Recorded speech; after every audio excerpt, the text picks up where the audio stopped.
Y una cosa que quisiera comentarles, percibo yo dentro de la familia militar y policial en este momento bastante inquietud porque hay un ofrecimiento público, elocuente además, del presidente de la República por darle solución a este tema, que se viene postergando. Todos entendemos que hay la necesidad de manejar prudentemente la caja fiscal, pero esto es totalmente posible, Philip. Esto está sobreestudiado y está sobrediagnosticado y seguimos haciendo estudios. Hasta se contrataron, me parece, a finales del año pasado una consultora extranjera para que estudie y reestudie. Lo que hay que hacer es pasar de las palabras a los hechos. Y eso se puede hacer en etapas, por favor. Eso no requiere que hagamos los desembolsos inmensos, sino saber racionalizar y hacerlo por etapas, pero démosle una esperanza, démosle claridad a la familia militar policial de que se va a dar la solución. Claro que sí, claro, ha habido una comisión de excomandantes generales que asistió hace aproximadamente un mes a Palacio de Gobierno y han tocado el tema. Y yo sí creo que el presidente Ollanta tenga interés y darle solución a este problema.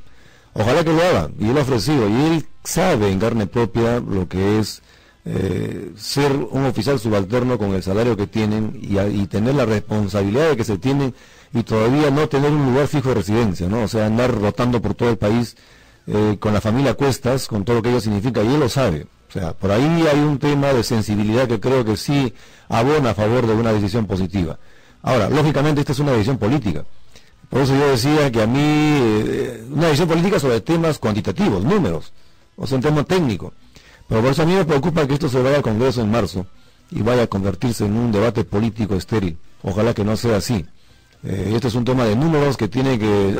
Hay que decirlo, en este país hay un fuerte antimilitarismo. Existe. Muy fuerte. Existe. Hay gente que dice que no debería existir, que no hay que comprar un tanque, que, que es mejor hacer un hospital. Yo escucho gente supuestamente pensante. Dice, no. ¿Para qué no deberían existir? O sea, ¿para qué vas a pagarle tanto a alguien si no hay guerra?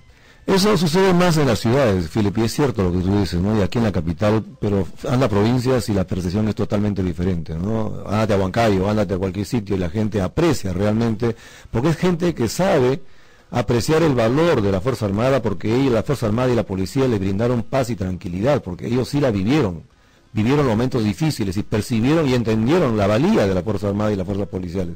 Pero quien vive cómodamente muchas veces no se da cuenta de sobre todo, no solamente de lo que hacemos, sino de lo que evitamos que suceda, ¿no? Le pongo un ejemplo general. Ollanta estuvo destacado en Madre Mía.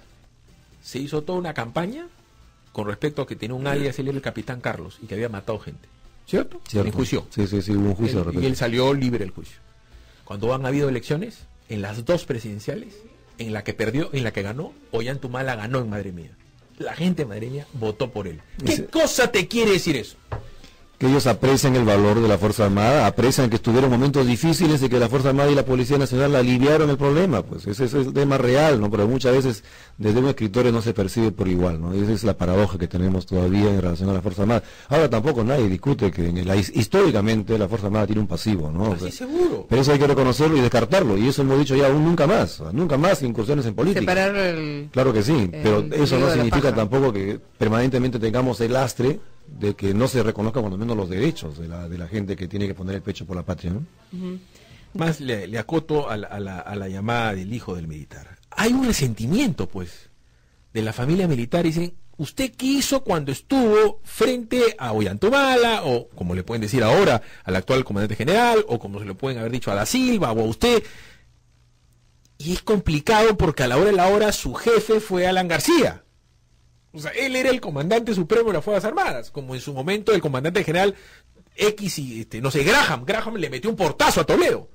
Graham le renuncia a Toledo en uniforme de comando y le dice, ¿sabes qué? Me tienes harto, y se fue.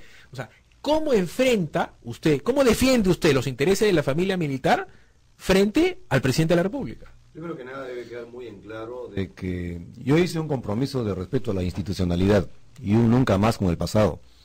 Teníamos que respetar la institucionalidad. Yo mismo tengo juicios en este momento.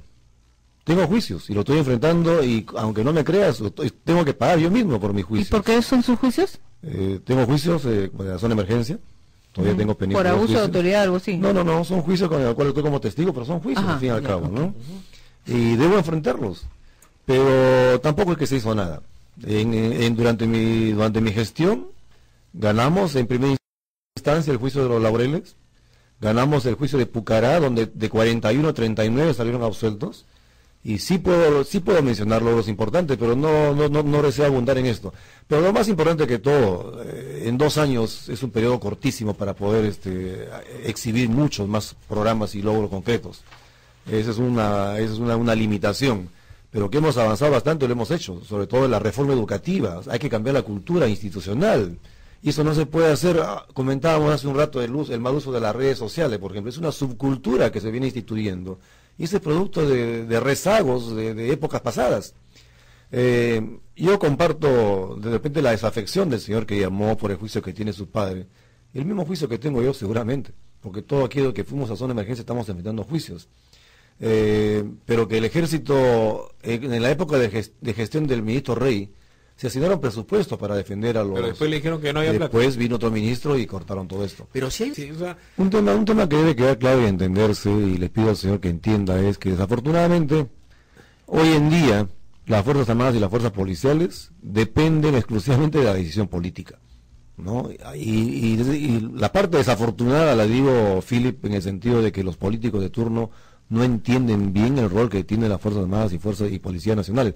Y muchas veces, como tú lo mencionaste, quizá tengan dentro de sí resentimientos que lo exhiben en el momento que tienen que tomar decisiones. Y no apoyan, es el Estado contra el Estado.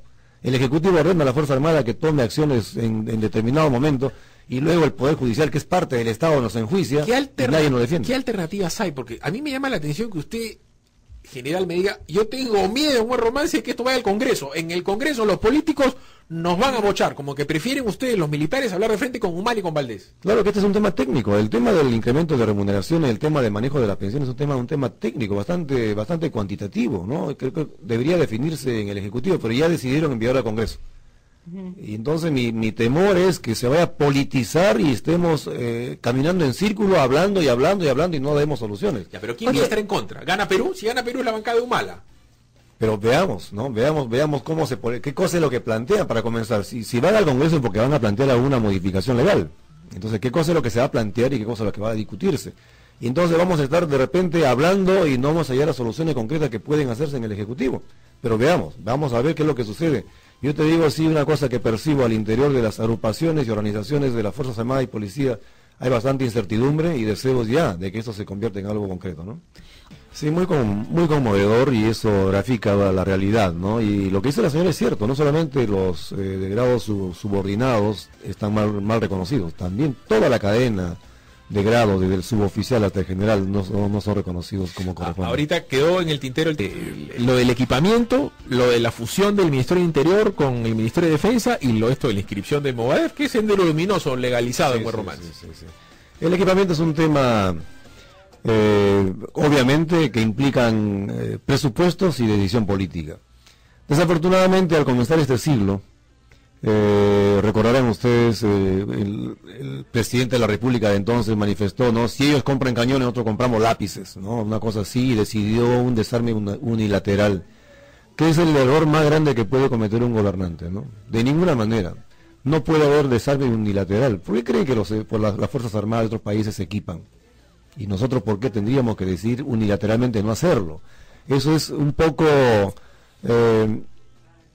renunciar a la responsabilidad que tiene el jefe supremo de la Fuerza Armada y la Policía Nacional a ver que esté equipado. Acabamos de ver el ataque a Jaén, y a través de ese ataque y el bárbaro, la forma bárbara como se ha eliminado a los policías, uno puede ver las condiciones precarias en que vive nuestra policía. Entonces, recortar presupuestos en esas condiciones sin conocer la realidad del interior de la policía y de la Fuerza Armada, pues es grave, gravísimo. Y si a eso le sumamos la decisión unilateral de desequiparnos, es mucho más grave aún, y ojalá no tengamos consecuencias en el futuro. Y ya lo hemos vivido, Philip, en el pasado, por ese tipo de irresponsabilidad política, hemos pagado graves consecuencias. ¿Qué cosa fue Falso Paquicha? Falso Paquicha era precisamente, Paquicha era un asentamiento que los ecuatorianos dijeron, esto es Paquicha, estaba en el Perú. Claro que sí. Eso no ha pasado hace un montón de años, eso ha pasado cuando Belaúnde vivía. Nosotros heredamos ha sido la época de Fujimori, eso de 15 a 20 años. Felipe, nosotros heredamos de la colonia un territorio muy vasto, inmensamente grande, y por incapacidad de decisión política para que las Fuerzas Armadas puedan, o la Policía Nacional pueda tener la capacidad suficiente de ocuparlo y controlarlo, lo hemos ido perdiendo. La riqueza de Chile hoy era boliviana y peruano, eso así. En el año 79 Chile era chiquitito. Y no hemos tenido gente con visión geopolítica suficiente para entenderlo. El tema que preguntó el oyente, de fusionar el Ministerio del Interior con el Ministerio de... Eso suena muy interesante porque hay experiencias en otros países, ¿no? Por ejemplo, en Colombia que están enfrentando un problema de muchísimo tiempo, políticamente tienen ese control, o sea, un solo ente político que maneje ambas fuerzas. A mí no me parece, a mí me parece más bien interesante la propuesta, que merecería un estudio rápido, pero en la parte política, ¿no? Porque las funciones son totalmente diferentes, ¿no? El caso del Movadef, el movimiento que reivindica Sendero Luminoso. Es una expresión va más... va a ser partido, o sea, estamos viviendo, como llamó esa señora que dijo, les han lavado el cerebro a los peruanos. Los buenos son los malos y los malos son los buenos, o sea... ¿De qué estamos hablando? Partido político Sendero Luminoso. Y el MRTA, usted me comenta que anda la misma. Esa es una debilidad de la democracia, lamentablemente, de la democracia como la entendemos en el país, Philip. Los terroristas siempre se sirvieron de los mecanismos democráticos para hacer lo que hicieron en el pasado. Y hoy día... La Asociación de Voz Democrática. Y hoy día estamos viendo cómo esta agrupación Movadef quiere legalizarse. Es un ente de fachada de Sendero Luminoso, no me cabe la menor duda. Pero también hay que reconocer algo. Hay lo que llamamos la guerra después de la guerra, que es la parte legal, la guerra legal, y Sendero Luminoso supo estructurar muy bien su guerra legal, y fíjate cómo están ahora, lo de Chavín de Huántar en la Corte Internacional, muchísimos casos que por incapacidad de actuar rápidamente en nuestra justicia, se están viendo en tribunales internacionales, en supranacionales, cuando deberíamos verlo aquí en el país, y los militares acusados de villanos, ¿no? Esa a mí me parece... Philip, y la gente que tiene hoy día 15, 20 años, que nacieron después de los problemas de la guerra contra el terrorismo, no entienden bien el fenómeno. Y acuérdate que en el Ministerio de Educación se intentaron publicar en algunos libros casi hechos heroicos de los terroristas. O sea, era increíble, o sea, el Estado contra el Estado, o la infiltración terrorista en algunos estamentos del Estado trabajando a favor de ellos. Eso pues es por un lado, el olvido de la sociedad, de lo que fue la época nefasta del terrorismo, y el sacrificio de las Fuerzas Armadas y de la población, porque también las rondas, los comités de autodefensa y ronda campesina hicieron lo suyo, y por otro lado la arremetida legal de los grupos terroristas que inclusive buscan ahora espacios políticos. ¿No? Montesinos y 4 gatos más robaron, porque la verdad es que fueron 4 gatos, o sea, no es que robaron generalizadamente, no, robaban los que tenían acceso a los presupuestos. Entonces, en la cabeza de la gente está militar, corrupto, asesino. O sea, esa es una trilogía, como casi automático. Es una estigmatización que han logrado posicionarlo pues en el ideario social, ¿no? Y eso está muy mal, ¿no es así? Lo que tú dices es cierto, o sea, fueron identificables, pero después hubo una acción punitiva contra las instituciones. ¿En qué consistió? En no comprarle equipamiento, en no darle presupuestos, recortarle presupuestos, y eso podemos pagarlo muy caro, ¿no? Sí, claro que sí, y no es posible al comandante general del Ejército publicitar todo lo que se hace. Pero uno tiene diariamente un trabajo a través del Ministerio de Defensa, que es la parte, o sea, uno tiene dos trabajos, ¿no? Uno hacia el interior de la institución y otro hacia el exterior de la institución. Uno es la responsabilidad interna, que es con la institución y todas sus tareas, y otro hacia afuera, que es donde uno tiene que luchar los presupuestos. Yo conseguí presupuesto. ¿Para qué, por ejemplo? Para la gente que no sabe, como yo, que no conoce cuál ha sido su trabajo. Claro que sí, pero fíjate, nosotros hemos hecho un conjunto de obras... La reforma educativa creo yo que es capital en el ejército porque hay que hacer un cambio cultural. Eso se basa en un conjunto de pilares, por ejemplo, ¿no? El sistema de simulación y modelaje, eso está construido, está funcionando en la Escuela Superior de Guerra. Un sistema que es de lo más moderno en Latinoamérica. Eso permite un mejor entrenamiento de nuestros cuadros. ¿Y por las remuneraciones? ¿Qué se pudo hacer o no se pudo hacer? ¿Qué es lo que usted logró? Con el ministro Flores Arauz presentamos una propuesta basada en los estudios que hizo el anterior ministro Alan Wagner. Hicimos la propuesta definitiva que valió que el propio presidente aprobase las propuestas y las derivase a economía. Y pensamos que con eso podía funcionar, pero en economía dijeron que no, como hasta ahora siguen diciendo que no. Y entonces no es que uno no haga nada, sino que no... Por eso viene su temor, que en la actualidad suceda lo mismo. Puede suceder lo mismo. Uno no puede estar publicitando lo que hace, ¿no? Porque uno no tiene opción de salir a la prensa mientras está en actividad. Y hoy día en la prensa vengo y hablo con total naturalidad y digo lo que pienso. Y gracias por la invitación. Pero cuando uno está en actividad no tiene esa posibilidad. De repente por eso mucha gente piensa que uno se sustrayó o no hizo lo suficiente. Hemos hecho bastante, pero muchas veces no se pueden lograr mientras no haya decisión política, porque lamentablemente dependemos de una decisión política, ¿no? Realmente de temas competentes a la Fuerza Armada o al Ejército en este caso particular, y tiene que tener autorización del Ministro de Defensa. Así es. Claro. O sea, muchas gracias, Philip.